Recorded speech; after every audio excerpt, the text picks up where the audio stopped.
Aros was created by the curiosity and intrigue of one's soul. It was this very notion of having a soul that would prompt even the most skeptical of skeptics to research it. That skeptical in question was named Arcus. Arcus was indeed a very skeptical and mistrusting person. He had a lot of confidence in himself, but lacked confidence in a lot of the world around him.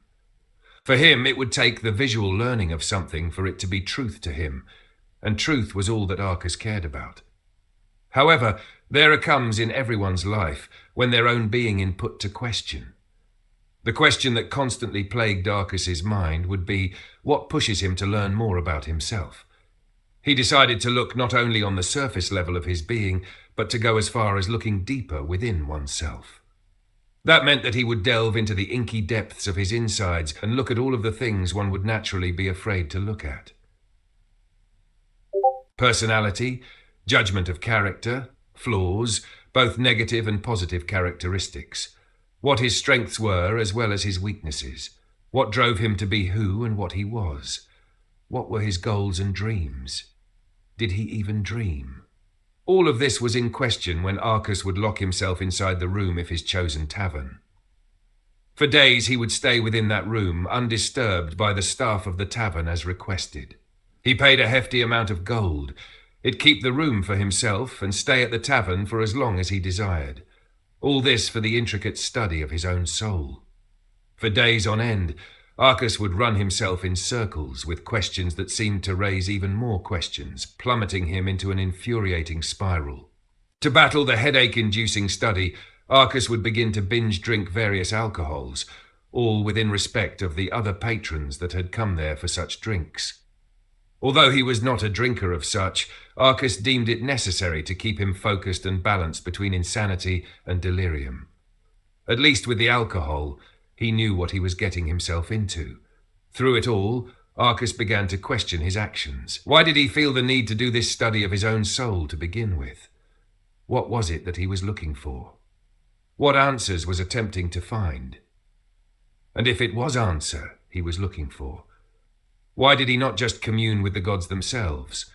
Surely they would provide such answers without all the trouble of him digging through his entirety, but that would be too easy for both he and the gods, for even when he would slip through the cracks of his chronic need to reach the truth of what is, they would not comply. He was always met with silence, which frustrated Arcus even more and dug him deeper into his work. One night, while Arcus was deep in thought as well as deep into his drunken state, he began to leave his mind to wander, and it would wander into the reassess of his mind. The darker corners of the psyche one does their best not to venture into, but if he was going to get any answers for his study, he would have to dare the dangers of his own mind.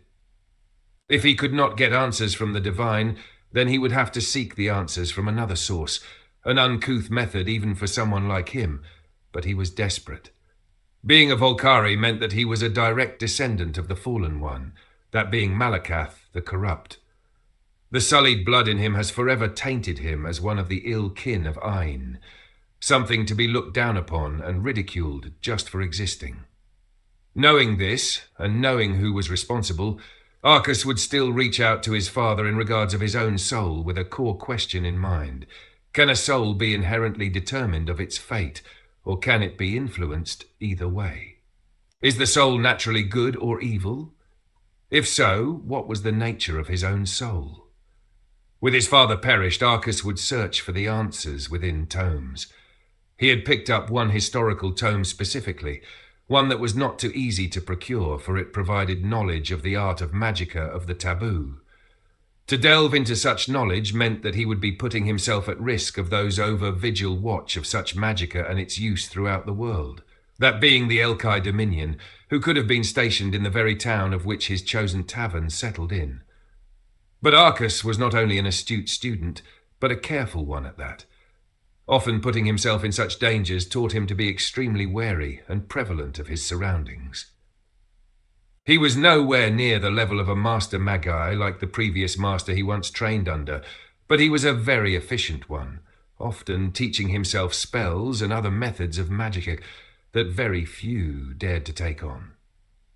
One in particular would be specific wards that were meant to keep out the blood of certain races, something he found during his travels through the swamps of Ikuda. With the door to his room warded off, Arcus could commence the delicate study of the rare tome. The tome in question was based on the teachings of black magicka. Inside, Arcus learned how to perform handmade rituals, the makings of summoning circles and their use. He learned just how to commune with his own father through these rituals and summoning circles. But what he found through the black pages was something even more intriguing to the young scholar. Learning such methods of forbidden magicka opened Arcus to a whole new field of learning. How he would implement these methods would surely be up to him, and without question hidden from the rest of the world, but to not put such knowledge into practice would be a waste. When he reached the topic of necromancy, that's when things became more interesting. For hours he sat slouched over in his chair inside of his ill-littered room. The candle on the desk beside him performed its languid dance, its life slowly but surely giving out as the stalk of wax surrounded it. But Arcus was far too gone inside of the tome of death and despair. He had to keep going and learn more. He felt that he was so close to an answer that he could feel it in his soul. The mental mention of his own soul would be the thing that would break him from his zone. Snapping his head up, Arcus looked to the corner of the dark room where he could see ample space for what he wanted to do next. Jumping up from his chair, he'd widely gate over to the corner and knelt down. Taking what he had learned from the green-covered tome, Arcus quickly scribbled on the wooden floor with chalk he managed to steal away from the tavern. As if he was pressed for time, Arcus hastily began to work. His arms moved this way and that in wide motions. He'd move his right arm in an arcing circle, then waved it up and down and side to side. He bent down further as he began to add detail to whatever it was he was drawing on the floor. Once he was done, he'd take a step back and gandered down at it. His blue eyes were wide and his breather slightly heavy. He looked as if he was questioning his very actions in that moment.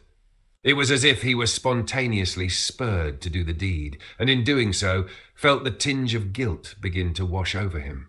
With a swallow, Arcus glanced over at the tome in question, then back down at the drawn sigil on the floor before he would continue. Now finished, Arcus was looking down at a complete runic circle of binding. There was a circular gap in the middle of the sigil, perfect for the last step he'd need to do. A hand clutched at something that rested against his chest. He held it there a moment before wrenching whatever it was off. The silver chain popped effortlessly, the bits clattering on the wooden flooring as if to cry out in anguish. With no more thought to it all, Arcus placed what was in his large hand inside of the gap of the white chalked sigil. It was a silver pendant in the shape of a raven. The pendant shone in the light of the luna, giving a soft blue tint to the metal. Arcus stared down at the pendant that was the namesake of his family with stoic eyes that shielded the immense guilt he felt.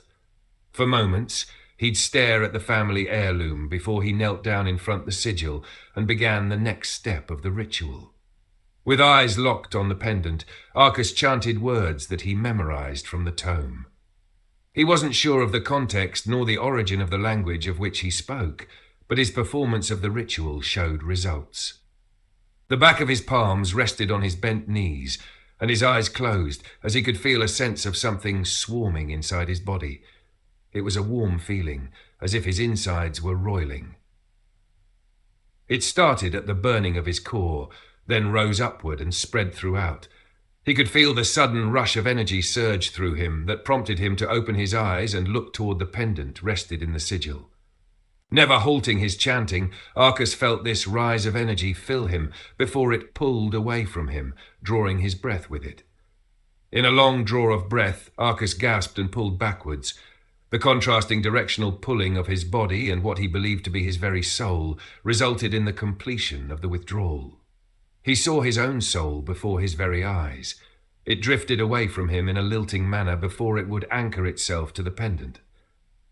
There was a moment of silence from Arcus, who sat there, befuddled over what he had done. He realized that he may have just somehow released a portion of his soul using the method of black magicka, something he had never done before, nor has he seen anyone else do. So attempting this could have resulted in the opposite of what Arcus intended. What surprised him even more so was the fact that he could see his own soul with the naked eye, and what he saw was akin to that of the dying flame of his candle, which stood by him for hours as he studied. Its dancing had now ended, but with its death flared up something anew. It was blue and vibrant, and it danced in the same lurid fashion as that candle. Arcus was bewitched by the sight, the blue flame flickering in his bleary eyes. It was like nothing the astute scholar had ever seen before, and it left him speechless. He felt a lump in his throat and a hardening in his chest. He clutched at the same spot where his family heirloom belonged and bit back tears. He did not know why he felt relief, but those streams of tears stained his cheek for the first time in years. For days Arcus sat before the sigil, watching that dancing image of his soul, his mind filled with wonder and amazement. He could not explain the emotion he felt as he'd remain a consensual audience to such beauty. He did not eat nor did he sleep. He was fully consumed by what he saw and was aware of it. It was like a child in awe of something unlike a simple toy. A child who understood the concept of beauty and not to destroy nor touch such beauty. He had to preserve the beauty before him, but dared not ruin the moment.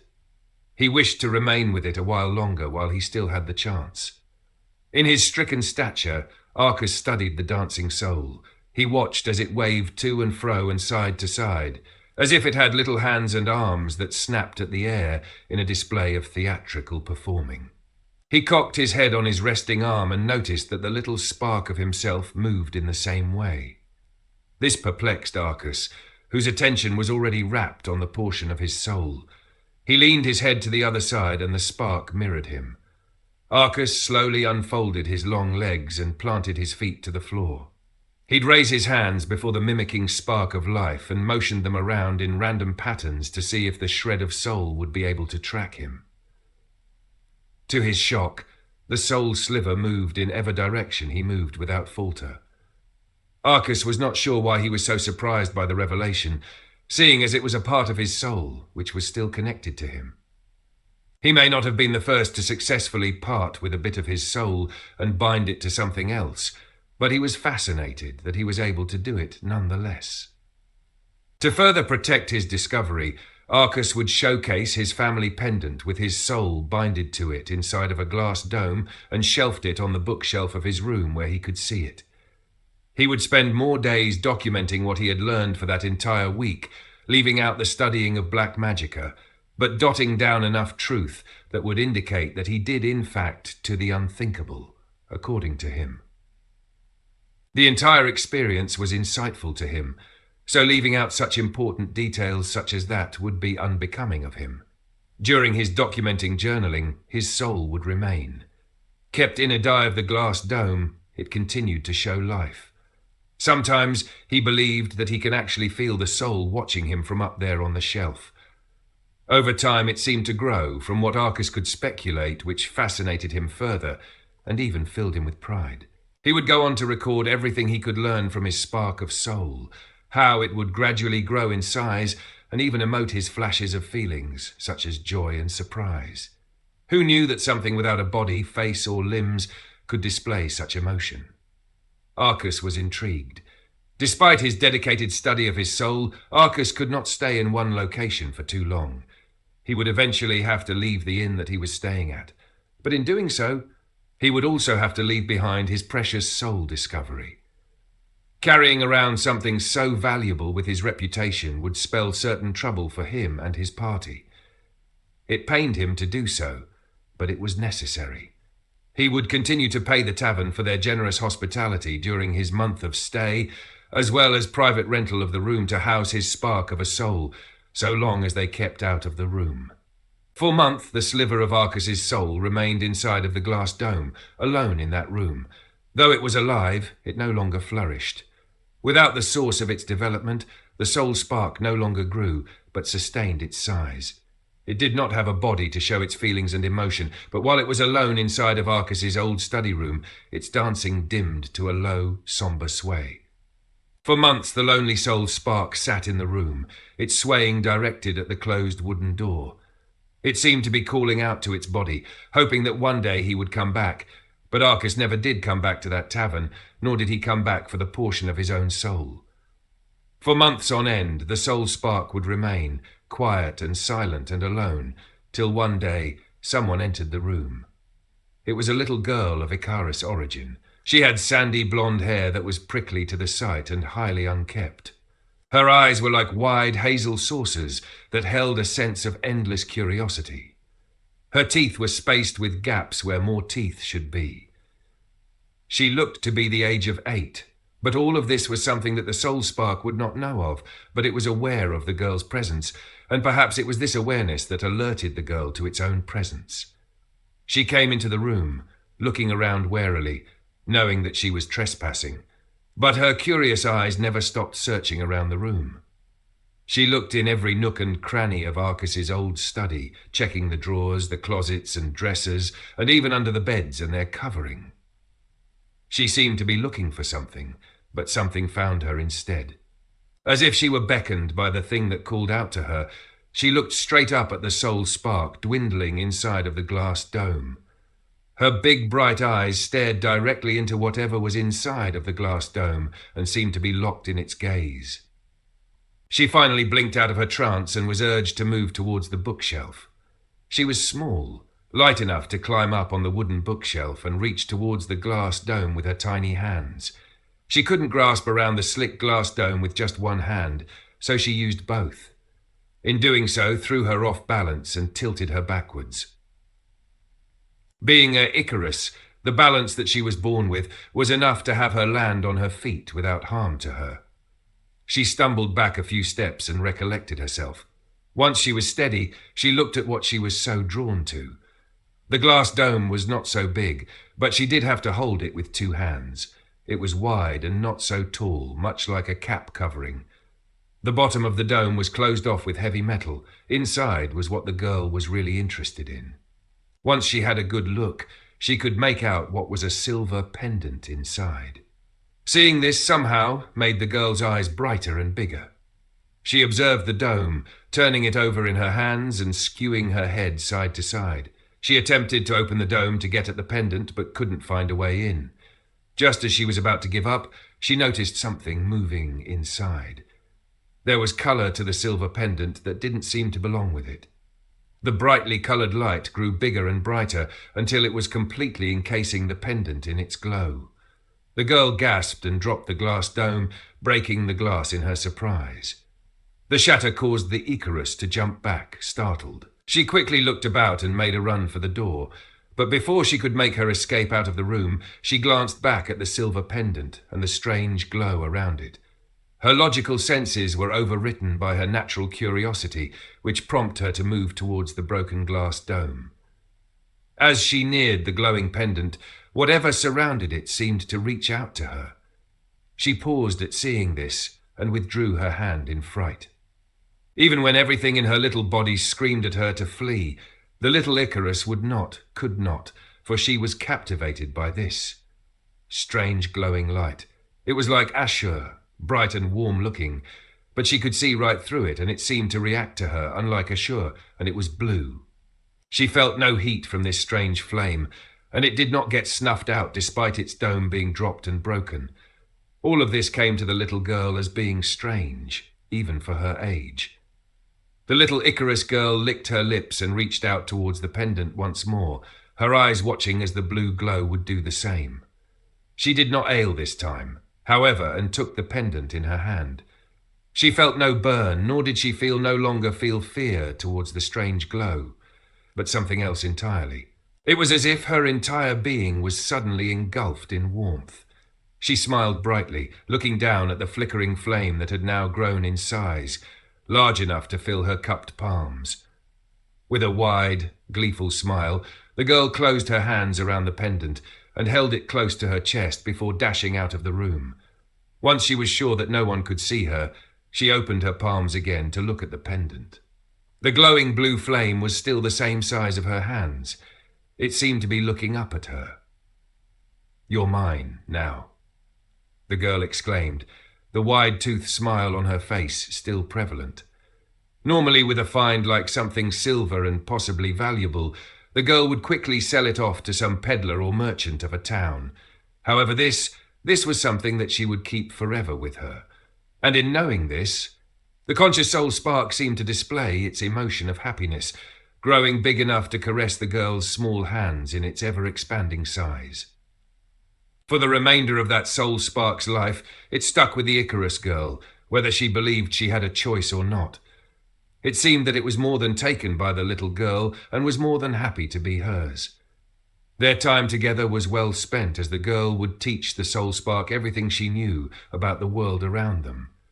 She may have been small and young, but she was full of wisdom, something she'd thank her endless sense of curiosity for. She'd teach the soul spark the names of the places they've been to and the faces of those that lived there. She could almost name every resident of a town from the moment they arrive. She was able to do this due to her penchant of being a thief. She was so small and common-looking that she was barely noticed by others, so it made it quite easy for her to slip her hand in the pockets of others or slip in and out of someone's home unaware. She'd tell the spark that she only stole what she needed, small things that would otherwise not be missed by the owner of the house or someone on the street. Things such as silverware, jewellery made of cheap metal, marbles, gems, anything small enough to fit into her pocket, she would snatch up and sell to a merchant in the next city. Sometimes she would steal more valuable things such as heirlooms, fancy-looking shoes, or even odd objects with no identity to them. She would steal these items from towns they would not stay long in. All of this was observed and absorbed by Arcus's soul spark, who was then given the name Aros. Because it sounds pretty. Not like arrows, but Aros, you know, the little Icarus girl would explain. In exchange for its new name, the girl would offer it her. She went by the name Skulli. Not like skulls, but Skulli, you know. Skull and Aros were inseparable from the moment they met, and in that short time of being with Skulli, Aros had learned quite a lot. Not only did it learn about the world and how to get around, but it also grew in size. It flourished with Skulli so much so that it began to grow its own form. No longer was it just a small glimmering spark of a soul, but now formed an entire body of its own. And because it was intelligent and conscious of its own existence, it would also grow an identity. Although Skulli spent most of her time with Aros, she would not notice this sudden growth in bodily form until one day Aros spoke to her. She, along with Aros, was relaxing by a river. Skulli, with her bare feet, something she's known for, kicked in the cool river of Alu and watched the clouds. Her ever-present smile on her dirty face was quickly washed away along with the running river as soon as she suddenly heard the voice of a male come from seemingly nowhere. She leapt up from the rock she was sitting on and looked around, armed with nothing but a stick. "Who said that?" she questioned, her stick aimed everywhere and wide eyes searching. Her cut ears were peeled back and her tiny fangs bared. She may have been 10 years young and still seemingly the same size and height she was when she was 8, but she was prepared to defend herself from the voice. She saw no one by the ever-growing form of Aros, who grew twice the size of what it was before her very eyes. In seconds, it grew from the size of her head to that of something standing far taller over her head. She gasped and took a step back, bewildered and shocked at Aros's sudden change in form. "How did you? It's me, Skulli, Aros!" Skulli let out a blood-curdling scream and scampered behind a tree where she could safely look at whatever was before her. Her bright big eyes were the size of the Luna, both holding shock and terror. She stuck out her stick in defense and ordered the form of Aros to stay back. Without a face, Aros was still able to convey confusion. He leaned his head to the side but did not come closer to Skulli. He understood that he was frightening her but could not understand why. He looked down at himself and held out his hands to her. "Skulli, it's me, Aros. I grew again." Skulli hissed and jabbed at Aros before its words reached her. Her ears rose and her eyes squinted with rightfully placed suspicion. She leaned her head to the side and looked into Aros. "Aros, is that really you?" She could see the resemblance in the blue, wispy form before her, but could not trust her eyes to believe that a whole body was formed before her and that it was Aros. She was aware that Aros could learn and grow, but she had never seen it do something like this before, and it did more than take her by surprise. But there it was, standing right there, speaking to her in common language that she could understand. Sensing that it was in fact Aros, Skulli slowly and cautiously stepped out from behind the tree to near Aros.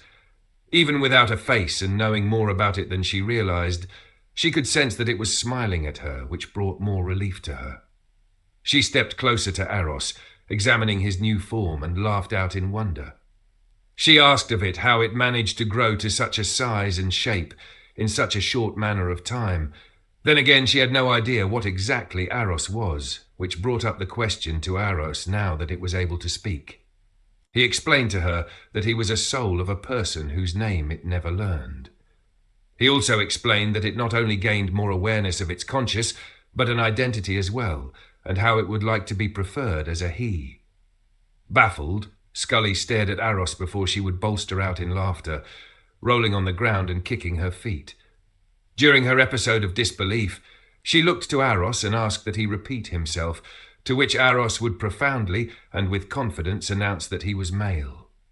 Skulli was understanding enough to accept this and began to refer it as he, and would even begin to see him as such, treating him like any other male.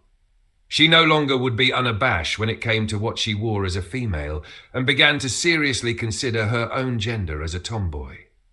She was not only a learning experience for the two friends, but a bonding period in their friendship. For another few years, Aros and Skulli would travel together. Having spent that short amount of time together has brought them closer as friends. They each knew quite a bit about the others. They knew each other's strengths and weaknesses, the chips in their personality and what made up that personality. They knew what annoyed the other and would often make it a habit to exploit that knowledge in the acts of pranks and jokes. They also knew what bothered the other emotionally, which they took great care not to make light of. For instances, Aros knew that Skulli had a soft spot for other youths in a family, as she did not have a family nor parents of her own. And Skulli discovered Aros's need for connection with the rest of the soul that parted with him all those years ago. Both of them had their fears and wants, and somehow managed to find that in each other, which only strengthened their kinship, even if one was just a sliver of a soul and the other a gutter rag. One day, Skulli would make the bold claim that she would forever protect Aros at any cost. She was small, but she was bold and feisty, but even she knew that she could not deliver her promise to Aros with her guts alone. She began to pick up a trade of defense, that being the art of swordplay. But due to her size, she preferred the duality of the dagger, for it was short but deadly in contact, much like her, she thought. Touched by her conviction towards him, Aros would too make the same promise to her, and in doing so would also pick up a profession of combat. But since he had no knowledge of combat, let alone what it meant to fight, he was left in the dark on what he'd choose as his path of Skulli's defender. It didn't take long for Skulli to look into him and know exactly what he was meant to become, even if Aros didn't understand it himself. She told him that he was an Ashur Magi. When asked for more detail, Skulli would give him a breakdown as to what Magi were in their world and what it meant to be a Ashur Magi. She briefed him on the elements of magicka, the concept of magicka, and how a Magi used it. She also mentioned that most Magi had to go to a guild of learning to become an official Magi and gain a badge. This led into the well-taught topic of the Elkai Dominion and what they stood for. Even if she had no one to teach her these things, Skulli was very knowledgeable in these topics and very serious in teaching them to Aros. Understanding that much, Aros requested that they'd pick up some tomes of magicka for Aros to learn, specifically that of Ashur magicka. During their travels, Aros became a devout student of magicka and would practice off the road whenever they were not riding by carriage. In the daytime he was in the books, and by night he was hurling bolts of fire at the trunks of trees, while Skulli remained on watch. Once he felt that he was ready, Aros brought up his thoughts on becoming a licensed Magi and entering a guild. He did not register the worried look on Skulli's face until it was brought up during a pit stop along their way to a town. She confessed that she did not trust the notion of him joining any guild out that she worried for his safety. Aros surmised that she had these feelings for quite some time and would not look at it as an attack on his growth, but rather consideration for his well-being, which was enough for him to agree not to join any guild further. That together he and Skulli would find another way to keep each other safe and unaware of the Elkai Dominion, who would surely try to crack down on them if they were to ever suspect him of being an unlicensed magi. A month later into their journey, they met a paladin. This paladin was unlike any other paladin, for he was a Draken. Draken were not commonly known throughout Ain and considered a rare race of dragon. So to meet a Draken who happened to be a paladin was nothing short of a pleasant surprise for the two. He was named Warwick, and he proclaimed himself a devotee of the divine and protector of the light and all that is good. The mention of protector spoke to Aros, who wanted to learn more about Warwick. Warwick told his story of how and why he became a warrior of the light, how he wanted to save his kin of the corruption that riddled their souls. He would go on to tell that he was also a member of the guild known as the Order of the Red Flame, and how he was working towards becoming an official member of the guild. He was out on a mission to complete the last step of his degree and gain his badge of membership. The quest was easy. Finding it proved to be difficult even for the Draken himself. For months he had been tracking his quarry with to no avail and began to feel like a failure, not only to himself but his kind as well. Hearing him out, both Aros and Skulli agreed to help Warwick find his target to complete his quest and dream to become an official member of the Red Flame. Warwick was so thankful to Aros and Skulli that he would devote his time and effort in helping them in any way that he could. That involved the guarding of Aros as he practiced his magicka and teaching Skulli the art of the blade and how to be efficient in combat. As they promised, Aros and Skulli helped Warwick track down his target. It was to be a beast of immense strength and size, formidable enough to crush towns and slay the lives of the guards sworn to the town. It was a menace that needed to be put down, and Warwick did not rest until he found his prey. Together, the trio slayed the beast and feasted on its meat for good measure. Once that was all said and done, Warwick was able to return to his guild with a head held high, but in the throes of their hunt, Warwick had already found himself, and it was with Aros and Skulli. Surprised, but not against his wishes, Aros and Skulli agreed to take Warwick along on their travels.